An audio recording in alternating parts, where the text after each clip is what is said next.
नमस्ते बिटिया, हमेशा खुश रहो। I am JVN doctor Suman Shekhawat, department of Kaya Chikitsa, faculty of Ayurvedic sciences, Jyoti Vidyapeeth, women's university, Jaipur.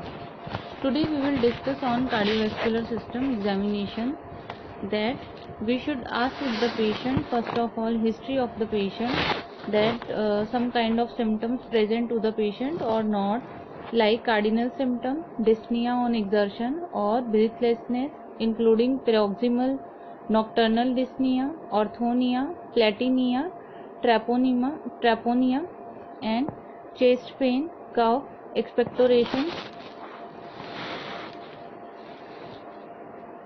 hemoptysis, palpitation, syncopal attack. Symptoms of congestive cardiac failure like exertional breathlessness, edema of the feet, puffiness of face, anasarca, distension of abdomen and pain in right hypochondrium, anorexia, nausea, vomiting. Symptoms of rheumatic heart disease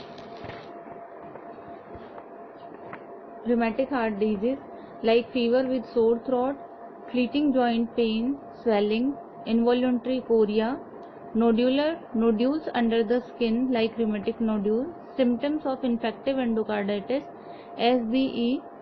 These all are symptoms present in the patient or not. We should ask with the patient, like pyrexia, petechial hemorrhage, pads of the finger, oscular nodes, palpable spleen, phalangeal clubbing, prolonged treatment with high dose of penicillin. We should ask if the patient is taking prolonged treatment of penicillin or not. Hemoptysis, hematuria, hemiplasia, phlebothrombosis. Symptoms of suggestive congenital heart disease patient have or not, like cyanotic spell, squatting episodes, and pressure symptom due to enlarged left atrium or aneurysm of aorta, like hoarseness of voice, pressure on the recurrent laryngeal nerve, Orters syndrome, dysphagia, pressure on esophagus. Miscellaneous symptoms, some of miscellaneous things we should ask with the patient, like family history, hypertension, diabetes, coronary artery disease, dyslipidemia, congenital heart disease, cardiomyopathies, and past history of hypertension, diabetes, coronary artery disease, hyperlipidemia, obesity, recurrent lower respiratory infection, tuberculosis, syphilis, STD, HIV, and infection. History of hospitalization, number of admissions, duration of each admission, and investigation done, like ECG, X-ray, echocardiography, cardiac catheterization, diagnosis reached if known, drug given, example diuretics, digitalis, relief obtained or not, advice, surgery, intervention or not, history of cardiac surgery, angioplasty or valvuloplasty. We should ask with the physical examination or general examination of the patient, like we have to see in the patient that build and nutrition of the patient, nails in conjunctiva for pallor, icterus, clubbing, and cyanosis.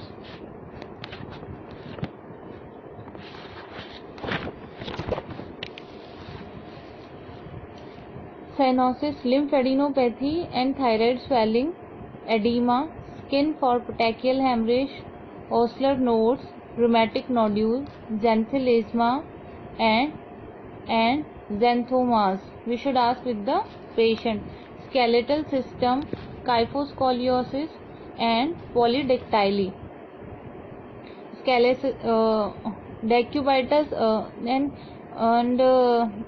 temperature, pulse and respiratory rate, blood pressure of the patient. Features of Marfan syndrome, that patient have these kind of symptoms or not. If patient have these kind of symptoms, we should assess the patient. And cardiovascular system, first of all we should see that we have to examine in cardiovascular system, like peripheral and central things. Peripheral, we should examine jugular venous pressure and pulse, rate, rhythm, volume, character, quality, upstroke, downstroke, condition of vessel wall, apex, pulse deficit, and radiofemoral delay, carotid bruit, blood pressure, both arms supine and upright, peripheral sign of wide pulse pressure as in AI, PDA, etc. Pistol shot sounds over the femoral Mussett sign, D Mussett sign, locomotor brachial. Centrally we should see inspection, palpation, percussion and auscultation. We should see in inspection precordium, apex impulse, other pulsation, parasternal episodes, and palpation we should see apex beat, and percussion we should see right upper border and right border, left border, lower sternal resonance. Auscultation we should see heart sound, murmur and other sound. नमस्ते बिटिया, हमेशा खुश रहो. I am JVN doctor Suman Shekhawat, department of Kaya Chikitsa, faculty of Ayurvedic science, Jyoti Vidyapeeth women's university Jaipur. Today we will discuss on examination of cardiovascular system. We are talking about some kind of important characteristic sign and symptoms in cardiovascular system. In the series of examination of cardiovascular system, next is fatigue. Exertional fatigue is an important symptom of heart failure and is particularly troublesome towards the end of the day. Its etiology is complex, but it is caused partly by deconditioning and muscular atrophy. Next is palpitation. Awareness of the heartbeat is common during exertional and heightened emotions. Under the circumstances, it may be indicative of an abnormal cardiac rhythm. A description of the rate and rhythm of the palpation is essential, as are exhibiting behavior such as exercise or caffeine intake. Extrasystole are common but rarely signify important heart disease. They are usually experienced as mixed or drop beat. The forceful beat that follow may also be noticed. Rapid irregular palpitation is typical of atrial fibrillation. Rapid regular palpitation of abrupt onset occurs in atrial, junctional and ventricular tachyarrhythmias. Dizziness and syncope. Cardiovascular disorder produce dizziness and syncope by transient hypotension resulting in abrupt cerebral hypoperfusion. For the reasons, patients who experience cardiac syncope usually describe after brief lightheadedness or no warning symptom at all prior to their syncopal attack. Recovery is usually rapid, unlike with other common causes of syncope. Example: stroke, epilepsy, and overdose. Next is postural hypotension. Syncope on standing upright reflect inadequate baroreceptor mediated vasoconstriction. It is common in the elderly, in whom it is frequently compounded by medication. Abrupt reductions in blood pressure and cerebral perfusion cause the patient to fall to the ground, whereupon the condition corrects itself. Vasovagal syncope. Vasovagal syncope, this is caused by autonomic overactivity, usually provoked by emotional or painful stimuli, less commonly by coughing or micturition. Cough syncope and micturition syncope. Only rarely are syncopal attacks so frequent as to be significantly disabling. Next is carotid sinus hypersensitivity, exacerbated vagal discharge following external stimulation of the carotid sinus. Example: from shaving or a tight shirt collar. Causes reflex vasodilation and slowing of the pulse. These may combine to reduce blood pressure and cerebral perfusion in some elderly patients, causing loss of consciousness. Valvular obstruction. Fixed valvular obstruction in aortic stenosis may prevent a normal rise in cardiac output during exertion, such that the psychological and vasodilatation occurs in exercising muscles, producing an abrupt reduction in blood pressure or cerebral perfusion, resulting in syncope. Vasodilator therapy may cause syncope by a similar mechanism. Intermittent obstruction of the mitral valve by left atrial tumors, usually myxoma or thrombus, may also cause syncopal episodes. Next is stroke Adams attack. These are caused by self-limiting episodes of a systole or rapid tachyarrhythmias, including ventricular fibrillation.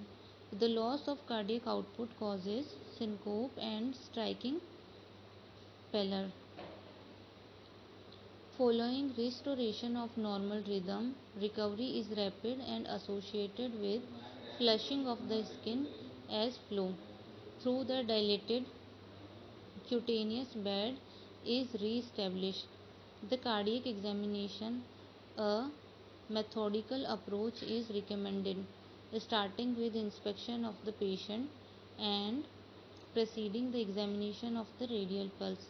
Measurement of heart rate and blood pressure, examination of the neck, carotid pulse, jugular venous pulse, and palpation of the anterior chest wall, auscultation of the heart, percussion and auscultation of the lung base, and finally examination of the peripheral pulses and auscultation for carotid and femoral arterial route. Routine for the cardiovascular system examination: hand wash, introduce yourself to patient, recline patient at 45 degree, observe general appearance, comfortable breathlessness, pale, inspect the hand for clubbing, splinters, hemorrhage, nicotine staining, examine the radial pulse for symmetry, rate and rhythm, character collapsing, measure the blood pressure, assess the height and waveform of the JVP. Inspection of the patient. Chest wall deformities such as pectus excavatum should be noted, as these may compress the heart and displace the apex, giving a spurious impression of cardiac enlargement. The presence of a median sternotomy scar usually indicate previous coronary artery bypass graft, CABG, or cardiac valve surgery. Anemia. Anemia may exhibit angina and heart failure. Pallor of the mucous membrane is a useful but sometimes misleading physical sign, and the diagnosis requires laboratory measurement of the hemoglobin concentration. Cyanosis is a blue discoloration of the skin and mucous membrane caused by increased concentration of reduced hemoglobin in the superficial blood vessels. Peripheral cyanosis may result when cutaneous vasoconstriction slow the blood flow and increase oxygen extraction in the skin and the lips. Clubbing of the finger and toes. In congenital cyanotic heart disease, clubbing is not present at birth but develop during infancy, may becomes very marked. Infective endocarditis is the only cardiac cause of clubbing. Other cutaneous and ocular sign of the infective endocarditis. Other signs for infective endocarditis are caused by immune complex deposition in the capillary circulation, A vasculitis rash is common, as are splinter hemorrhages in the nail bed, although these are very non-specific findings. Coldness of the extremities in patient hospitalization with severe heart failure. Coldness of the extremity is an important sign of reduced cardiac output. It is caused by reflex vasoconstriction of the cutaneous bed. Pyrexia. Infective endocarditis is invariably associated with pyrexia, which may be low grade or swinging. A nature of paravalvular abscess develops. Pyrexia also occurs for the first 3 days after myocardial infarction. Edema. Subcutaneous edema that pits on digital pressure is a cardinal feature for congestive heart failure. Reduced sodium delivery to the nephron. This is caused by reduced glomerular filtration due to constriction of the preglomerular arterioles in response to sympathetic activation and angiotensin II production. Increased sodium reabsorption from the nephron. This is the most important mechanism. It occurs particularly in the proximal tubule early in heart failure, but as failure worsens, renin-angiotensin activation stimulates aldosterone release, which increase sodium reabsorption in the distal nephron. Salt and water retention depends plasma volume and increase the capillary hydrostatic pressure. Hydrostatic force driving fluid out of the capillary, exceeding the osmotic force reabsorbing it. So the fluid accumulate in the interstitial space. The effect of gravity on capillary hydrostatic pressure ensure the edema is most prominent around the ankles in the ambulant patient and over the sacrum in the bedridden patient. In advanced heart failure, edema may involve the leg, genitalia and trunk. Transudation into the peritoneal cavity, ascites, the pleural and pericardial space may also occur. Thank you. This session is powered by 2.0 digital version, Jyoti Vidyapeeth Women's University, Jaipur. I hope you all are satisfied with this session. If you feel any kind of problem with this session, please mention it in comment box. I will resolve it soon. Thank you.